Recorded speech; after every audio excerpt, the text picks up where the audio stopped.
कल हमने साउंड की कुछ बात की। आज हम जरा एको और उसकी एप्लीकेशंस को देखेंगे।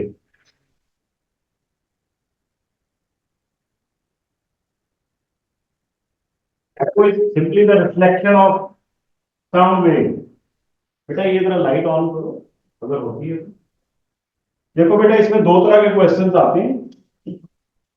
एक वो जो हमने कल किए थे, राइट, उसमें एक क्वेश्चन मैं और करवा देता हूं ताकि आपको थोड़ा सा रिकॉल हो जाए। Let's suppose we have a ship,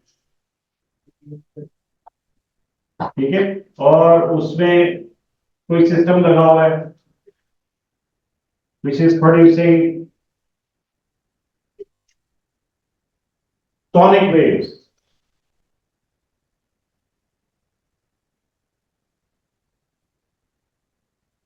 tonometer जो होता है वो साउंड वेव्स को दोबारा से रिसीव कर, ठीक है।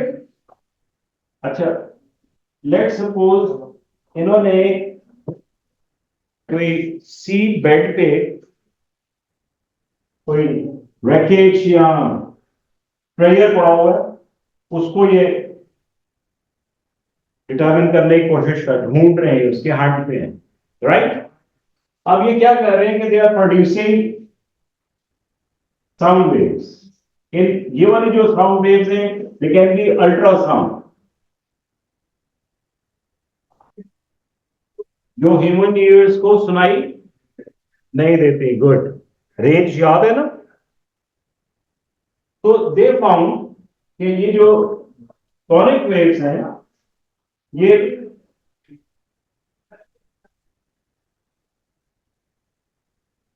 टाइम ले रही है 4 सेकेंड्स तक, और फिर ये दोबारा जो रेडार है उसको रिसीव कर, ठीक है।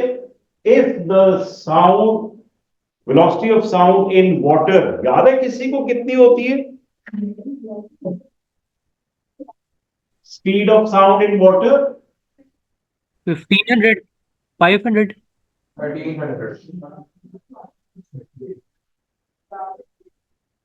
Air, water and solids, specially metals. Air में तो हमने कल देखी थी, कितनी थी? 330। वाटर में 1200 से बेटा 1500 तक जाती है, ठीक है। और मेटल्स में 5000, 42 से 4500 से 5000 तक जाती है, ठीक है। पर सेकेंड इतने मीटर्स कवर कर रही है। तो मुझे ये बताएं कि उसमें क्यों ज्यादा है, मेटल्स में, और एयर में क्यों कम है? ठीक हो गया जी। मेटल्स में क्यों ज्यादा है और एयर में क्यों कम है? Tell me in terms of particles. अबान, सर लॉन्गिट्यूडनल वेव है, इससे कोई मीडियम चाहिए कार्बोनेट करने के लिए, सॉलिड से ज्यादा medium. Right. Longitudinal wave material wave है, इसको मैकेनिकल वेव को क्या चाहिए होता है? Medium for extrapolation. तो सॉलिड में कैसा मीडियम है? पार्टिकल्स बहुत क्लोज होते हैं, They are Closely tightly packed packed. होते हैं। Particles are tightly packed, so they are closer enough, तो वो जल्दी एनर्जी ट्रांसफर कर देते हैं, ठीक है। तो एक सेकंड में अप्रोक्सीमेटली 4 to 5 किलोमीटर्स तक मेटल्स में ट्रैवल करते हैं, ऑलराइट। कोई इतनी लंबी मेटल हो सकती है? ट्रेन का ट्रैक कितना लंबा होगा, right. Okay, in the same way water और एयर भी। तो अब वाटर में हम 1500 राउंड करके ले रहे हैं, मैंने आपसे कहा 1200 भी हो सकती है। तो ये 1200 और 1500 दोनों में तो 300 का डिफरेंस है। ये वेरिएशन क्यों होती है? सी वाटर और वो नॉर्मल वाटर। ओके, सी वाटर और नॉर्मल वाटर में सॉल्ट की कंपोजिशन की वजह से और क्या फैक्टर हो सकता है? Temperature, exactly. इसी तरह से एयर 330 मीटर्स पर सेकेंड में मिलेगी आपको, और कुछ बुक्स में 340 भी मिलती है। तो वो क्यों है वेरिएशन? एयर टेम्परेचर की वजह से। ठीक है, तो ये स्लाइट वेरिएशंस हैं। ओके, तो इसमें घबराने की जरूरत नहीं कि सर कौन सा वाला कांस्टेंट है। इस तरह के कांस्टेंट्स वो देते हैं पेपर में आपके साथ, कांस्टेंट की वैल्यूज गिवन होती है कि आपने क्या यूज करना है। ओके, चलो जी, हो सकता है ये कि व्हाट इज द डेप्थ, यहां डेप्थ कितनी है बेड की,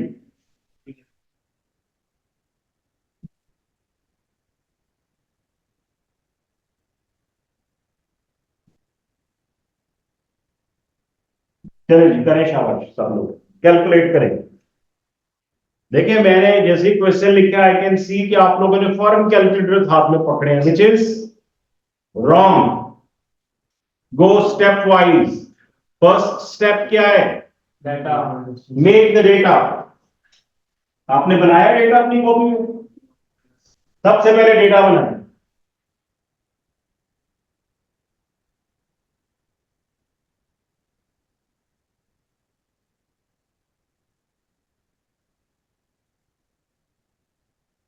जो भी है लिख लो जी। टाइम कितना लिया आपने? 7,000। सर टाइम भी है 4 4 सेकेंड। सर आ गया और डिस्टेंस कितना निकला फिर? 7,000 7,000। Sir, 3,000. हैं? 6,000. एक का 6,000 आ रहा है, एक का 3,000 भी है किसी का। यस सर 3,000 6,000 3,000 भाई अपना अपना बताओ, उनका 3,000 है। 3,000 एक सवाल 3 जवाब, और ये तीनों मुझे ठीक नहीं लग रहे। असली वाला कोई और है, बता दे जरा मुझे। सर टाइम आने जाने दूंगा ना, एक है जब सोनोमीटर ने इसको रिसीव किया तब प्रोड्यूस किया, और उसके बाद फिर जब उसने रिसीव किया तो बीच में इंटरवल जो था वो 4 सेकेंड्स था।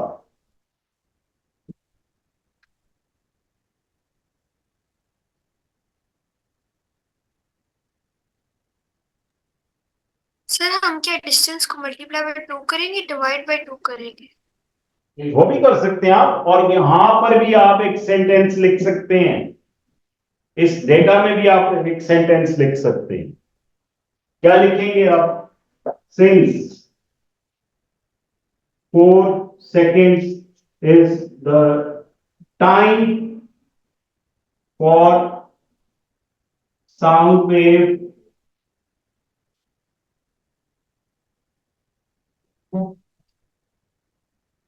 to reach back. Therefore, time for one side is equals to 2 seconds. Sir 3,000 अब क्या आंसर निकलेगी? 3,000 बाकी मिटा दो। तो सर 6,000 है वो 2 वे किया है दो सर ये आपने समझना, मैं समझा चुका हूं। मैंने 2 रंग की वेव्स बनाई हुई है, किस लिए बनाई हुई है? जाने की और आने की। और आपने क्या फाइंड करना है? सिर्फ डेप्थ फाइंड करना। तो थोड़ा सा अब वो स्पून फीडिंग खत्म होगी ना बेटा, रिवीजन कर रहे हैं, दिमाग को इस्तेमाल करें। ओके, क्या आंसर आया जी? 3,000 वॉट किलोमीटर्स? एक तो ये क्वेश्चन आता है, होशियार रहना है। ठीक है बात। दूसरा सवाल किसी सिनेरियो में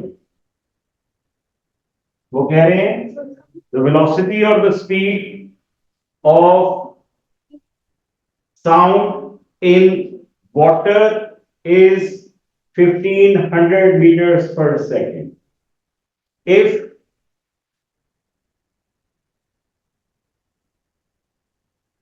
the depth is 3,000 meters, find the time by which the receiver will receive the signals at this ship. ठीक है, ये सिग्नल्स प्रोड्यूस कर रहा है, ये कब वापस रिसीव करेगा? चलो, ये 2 तरह के सवाल आते हैं, इसमें आपने कॉन्शियस रहना है कि कहां पर टाइम डबल लेना है, कहां पर टाइम हाफ लेना है। Okay, by the radar at the ship, कब वो रिसीव करें? 5 seconds, okay, time 5 4 seconds, seconds, sir.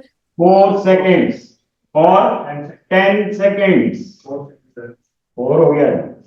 ये आंसर आना शुरू हो गया जी, बोर्ड पे डलना शुरू हो गया। हाँ सर, 2 सेकेंड्स पूछना है जी, मैंने बोला पूछो, आगे पूछना है। हाँ जी, अच्छा यार, ये एक सवाल के 4 आंसर नहीं हो सकते, दिस इज फॉर श्योर। अगर आपने अपने आंसर रिव्यू कर दो। मैंने आपसे पता है क्या पूछा है? मैंने आपसे पूछा है ये जो डेप्थ है ना, ये है 3000 मीटर। मैंने आपसे पूछा है कि साउंड वेव यहां से प्रोड्यूस हुई,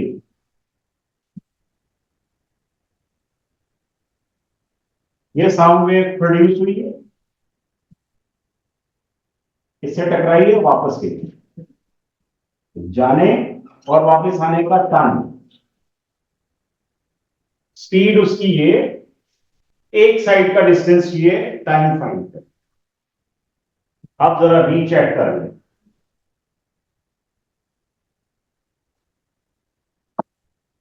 लिख लो, लिख लो एक ही बार, डिस्टेंस ओवर टाइम। डिस्टेंस कितना है यहाँ पे? वो तो सिर्फ जाने के, वापस भी तो लाना है उसको। Thank you very much. थोड़ा सा यूज करना है दिमाग को। वेव की 3000 यहां पे रुकी, no, coming back, going, coming back, all together 3000 plus 3000 6000। Over time कितना है? टाइम हमें फाइंड करना है, टी, और इधर वेलोसिटी कितनी है उसकी? 15। ठीक हो गया, क्रॉस मल्टीप्लाई, टी कितना आ गया जी?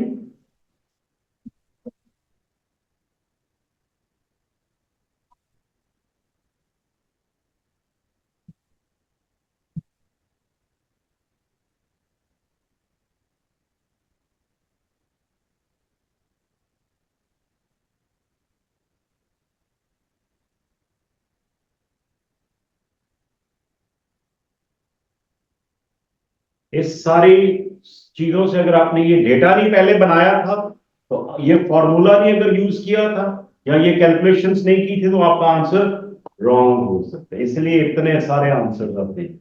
This is step 1।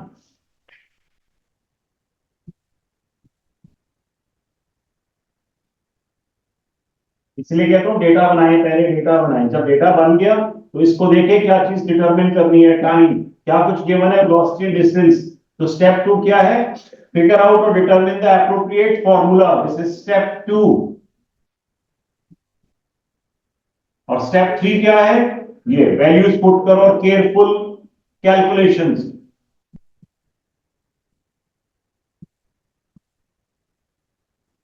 जो बच्चा ये तीनों स्टेप्स नहीं करेगा, कहीं ना कहीं उससे मिस्टेक हो सकती है। और अगर आप ये तीनों स्टेप्स सीक्वेंस में प्रॉपरली करोगे, तो आप अपने मिस्टेक एरर्स मिनिमाइज कर, ठीक है? तो ये एक रूल है बेटा, इसको फॉलो किया करो। चाहे किसी भी टॉपिक चैप्टर के न्यूमेरिकल्स होंगे, इन तीनों स्टेप्स को फॉलो करोगे, जीत जाओगे। ये जो अननोन है, ये बताएगा आपको कि क्या फॉर्मूला निकाल यूज करना है हमने, और ये डेटा बताएगा कि कौन सा फॉर्मूला एप्रोप्रिएट है, ठीक है? फिर आप वो फॉर्मूला, उसमें वैल्यूज डालेंगे और फिर ध्यान से कैलकुलेशन, ठीक है? दूसरा फायदा क्या होता है? डेटा बनाने से आपको पता लग जाता है कौन सी वैल्यूज कितनी है, कोई यूनिट्स चेंज करने वाले तो नहीं है। ये 3000 थी, आपने यहाँ पे 6000 क्यों लिखा?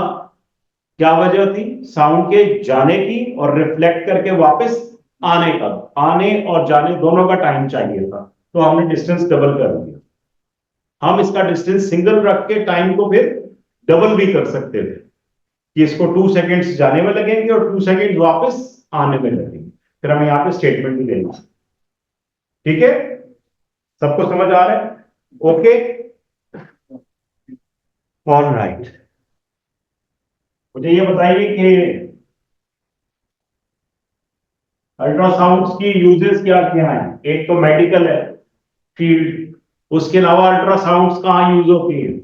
मेडिकल फील्ड के क्लीनिंग अलावा और डेप्थ देखने में, डेप्थ ढूंढने के लिए इस तरह से हम wave Jewelry cleaning. Sir jewellery cleaning कह रहे हैं। ज्वेलरी में क्या करते हैं?